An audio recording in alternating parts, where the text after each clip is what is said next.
وہاں پر باقاعدہ ان کے اوپر فائرنگ کی گئی، جس میں اس وقت جو تھے وہ 5 سکھ سولجر جو تھے وہ موقع پر ہی جاں بحق ہو گئے۔ 6 جو بڑی مین مرکزی کمانڈز ہیں ان کو لیٹر لکھا، اس لیٹر میں انہوں نے یہ ہدایات دیں کہ اب کسی بھی سکھ کو، چاہے وہ سپاہی ہے یا افسر ہے، اس کو کسی بھی اہم عہدے پر تعینات نہ کیا جائے۔ اگر کوئی موجود ہیں ان کو بھی وہاں سے فوری طور پہ ہٹایا جائے۔ اب ہوا یہ ہے کہ اس کے بعد باقاعدہ انڈین آرمی میں ایک بغاوت کسی کیفیت پیدا ہو گئی۔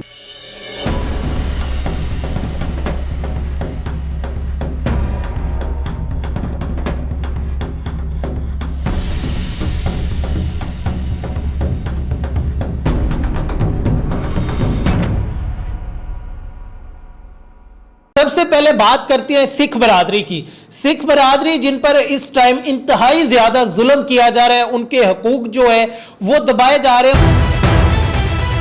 دوسرا فوج کی بات کریں تو بھارتی فوج میں جو سکھ موجود تھے ان کے حوالے سے ایک نوٹیفیکیشن جاری ہوتا ہے کہ کوئی بھی اہم مقامات ہیں LOC پر یا کسی بھی اچھے عہدے پر، بڑے عہدے پر اگر کوئی سکھ فائز ہے، سکھ موجود ہے، اپوائنٹ کیا گیا ہے تو اسے اس عہدے سے ہٹا دیا جائے، اور نئے آنے والے جو سکھ ہیں، اول تو کوئی بھی سکھ جو ہے اب فوج میں بھرتی نہیں ہو رہا ہے۔ ہندوستانی فوج کو سکھ برادری جو ہے مکمل طور پر خیر آباد کہہ چکی ہے۔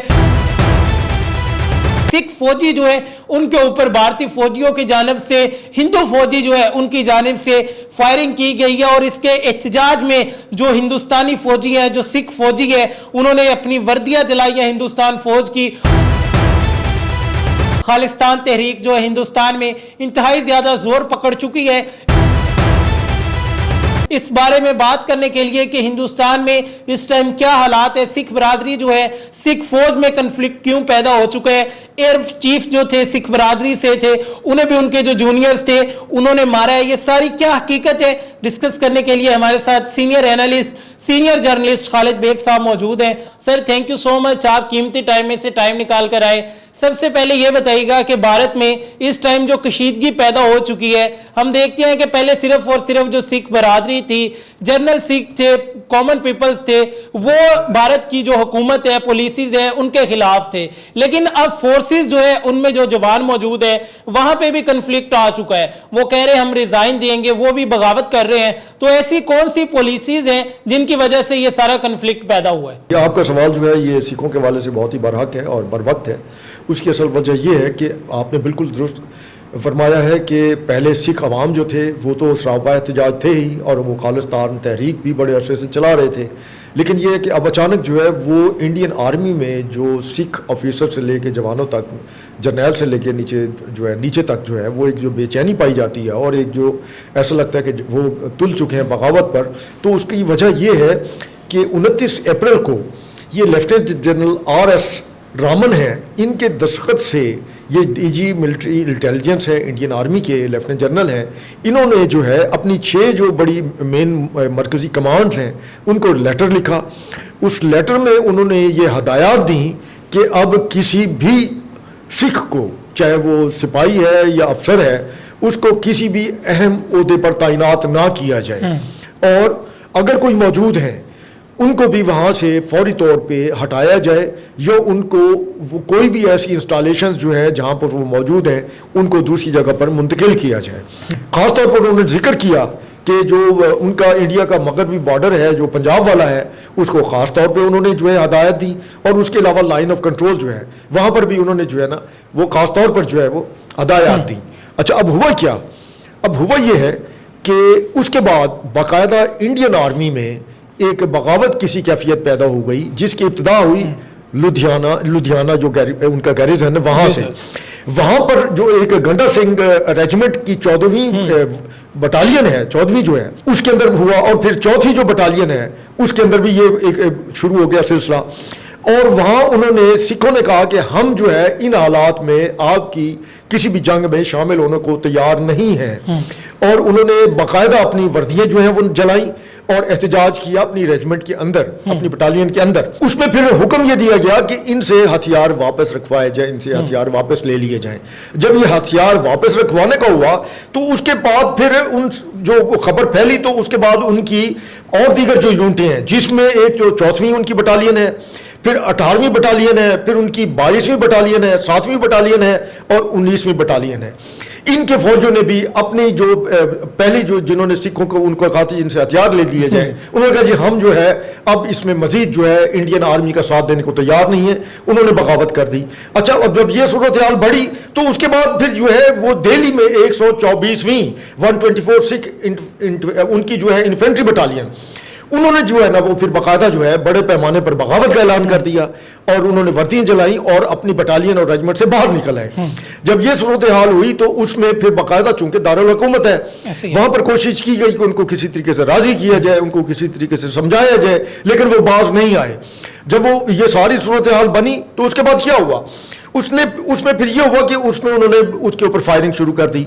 خیر اس میں اس وقت وہاں کوئی زیادہ کیجولٹیز نہیں ہوئی, لیکن اس سکھوں کے اوپر فائرنگ سکھ جو ہے سولجر ہیں اس کے اوپر جو ہوئی. پھر لدھیانہ میں دوبارہ یہ چیز ہوئی, 152 انفینٹری بٹالین, وہاں پر باقاعدہ جو ہے وہ اسلحہ لے کر باہر آ گئے اور انہوں نے احتجاج کیا دہلی میں جو کچھ ہوا تھا اس کے خلاف. اور نتیجہ کیا ہوا کہ وہاں پر باقاعدہ ان کے اوپر فائرنگ کی گئی, جس میں اس وقت جو تھے وہ 5 سکھ سولجر جو تھے وہ موقع پر ہی جاں بحق ہو گئے اور تقریباً کوئی 60-70 جو ہے وہ زخمی ہو گئے. ان میں سے کچھ زخمی جو تھے وہ اتنے سیریس تھے کہ انہیں سی ایم اپنا دہلی کا جو سی ایم ایچ ہے وہاں منتقل کرنا پڑا, کیونکہ لدھیانہ میں ان کے جو سی ایم ایچ ہے وہاں پر وہ فیسلٹیز یا اتنے بیڈز موجود نہیں تھے. اب صورتحال یہ ہو چکی ہے کہ جیسے آپ نے کہ اپنے اس میں بھی بتایا کہ سکھ جو ہے ان کا جو ایئر چیف مارشل ہے اس کو اس کے جو 4 دیگر جو تھے اس کے وائس ایئر مارشل جو تھے انہوں نے یہ انڈین میڈیا بتا رہے ہیں ایسے ہی ہے مطلب ابھی تک اس کی کوئی تصدیق نہیں ہو سکی, لیکن چونکہ وہ سکھ تھا اور اس کے سکھ ہونے کی بنیاد پر جو کچھ ہوا اس میں انہوں نے اس کو گالم گلوچ بھی کی, اور پھر انڈین نیوز جو ہے وہ یہ کہتی ہیں کہ اس کو تشدد کا نشانہ بھی بنایا گیا, جس کے بعد اس کی تحقیقات جو ہے وہ جاری ہے. وہ جو تھے ان کو اپنی حفاظت میں لیا گیا, یہ نہیں کہا گیا کہ وہ جو جنہوں نے تشدد کیا ایئر وائس مارشل جو تھے ان کے نام بھی آئے ہوئے ہیں ان کو حفاظت میں لے لیا گیا. یہ نہیں بتایا گیا کہ وہ گرفتار ہو گئے یا ان کے خلاف کیا ہے, کہ یہ انکوائری چل رہی ہے. سر ان کے خلاف تو غداری کا مقدمہ ہونا چاہیے. دیکھیے وہ غداری کا مقدمہ تو تب ہے نا کہ وہاں پر اس طرح کا کوئی کنسیپٹ موجود ہو, وہاں پر تو ذات پات کی بنیاد پر وہ جو انڈین جو ایک ذات پات کا کلچر ہے وہ انڈین آرمی میں پہلے سے بھی موجود تھا, اور اس کا جو مقبوضہ کشمیر میں جو ناجائز قابض بھارتی فوج ہے وہاں جو فوجی ہیں اگر آپ کو یاد ہو تو وہ پہلے بھی کہتے رہے ہیں کہ ہمارے ساتھ جو برہمن فوجی افسران ہیں وہ ہمارے ساتھ انتہائی ذلت آمیز سلوک کرتے ہیں, ہماری خواتین جو ہیں وہ جو فیملی کے ساتھ رہتے ہیں ان کو ریپ کرتے ہیں, اور اگر ہم اس کے اوپر احتجاج کریں تو وہ پھر ہمیں خود مار کے ظاہر یہ کرتے ہیں کہ انہیں حریت پسندوں نے قتل کر دی ہے. تو اس طرح کی چیزیں وہ باقاعدہ ٹی وی چینلز پر بھی آتے رہے ہیں, اور آ کے اپنا جو ہے وہ ٹی وی چینلز تو نہیں جو یہ سوشل میڈیا موبائل اور اپنی موبائل سے, اور وہ یہ بھی انہوں نے تو یہاں تک دکھایا کہ یہ دیکھیں جی یہ ہمیں ناشتہ ملتا ہے جو انسانوں کے کھانے کے قابل نہیں ہوتے. یہ چیزیں آتی رہی ہیں. اچھا سوشل میڈیا اس میں میرا ایک سوال ہے کہ آج بھی اگر ہم دیکھیں تو انڈیا میں یہ کنسیپٹ موجود ہے کہ جو سکھ ہے چاہے وہ عام لوگ ہیں یا پھر وہ فورسز میں موجود ہے, انہیں نچلے درجے والا جو کنسیپٹ ہے وہ نیچ سمجھا جاتا ہے آج بھی. اس کی کیا وجہ ہے, ابھی تک کس طرح کیوں ٹریٹ کیا جا رہا ہے انہیں؟ دیکھیں جی بھارت جو ہے وہ بنیادی طور پر ایک ہندو میتھولوجی کے اوپر جو ہے ان کا بس پورا سسٹم چلتا ہے. آپ دیکھیں کہ وہ پارلیمنٹ میں بھی جاتے ہیں تو سیفرون جو ان کا وہ مالٹے رنگ کا وہ دوپٹہ ہوتا ہے انہوں نے وہ پٹکا ہوتا ہے وہ انہوں نے باندھا ہوتا ہے, یہ اوپر ڈالا ہوتا ہے, تلک لگاتے ہیں, اندر داخل ہوتے ہوئے بھی وہ ناریل پھوڑتے ہیں, پتہ نہیں جو کچھ وہ کرتے ہیں. ٹھیک ہے وہ ان کا اپنا مذہبی ایک مت ہے, ان کو حق ہے کہ وہ اس طریقے سے کریں, لیکن ان کا جو مذہب ہے اس کی جو ان کے ویدز ہیں وہ یہ کہتے ہیں کہ وہاں جینے کا حق جو ہے سارے حقوق جو ہیں وہ اعلیٰ ذات کے ہندو کے لیے جو برہمن ہیں. اور یہ چیز جو ہے وہ ان کے میڈیا میں بھی موجود ہے, یہ چیز جو ہے ان کی سول بیوروکریسی میں بھی موجود ہے, عدلیہ میں بھی موجود ہے, اور تعلیمی اداروں میں بھی موجود ہے. مطلب تعلیمی اداروں میں اگر وہاں پر کوئی خاتون یا مرد جو ہے وہ پی ایچ ڈی ہے لیکن وہ دلت ہے, اس کو وہ عزت اور رہنے کے لیے وہ سہولتیں ان کو رہائشوں میں نہیں دی جاتی جو کہ برہمن جو اگر ان سے کم درجے کے بھی ہوں انہیں حاصل ہے. تو یہ ان کا کاسٹ سسٹم جو ہے, ذات پات کا سسٹم جو ہے, یہ پوری دنیا کے علم میں یہ انسانیت کے بھی خلاف ہے اور جمہوریت کے بھی خلاف ہے, دونوں طریقے سے. لیکن ہندو میتھولوجی میں ان کے لیے کوئی باقی اخلاقیات یا باقی اصول جو ہے وہ معنی نہیں رکھتے. ان کا جو مذہب ہے, جو ان کی مذہب کی میتھولوجی ہے, وہ زیادہ جو ہے ان کے لیے قابل احترام بھی ہے اور وہ اس پہ عمل کر کے زیادہ خوشی محسوس کرتے ہیں.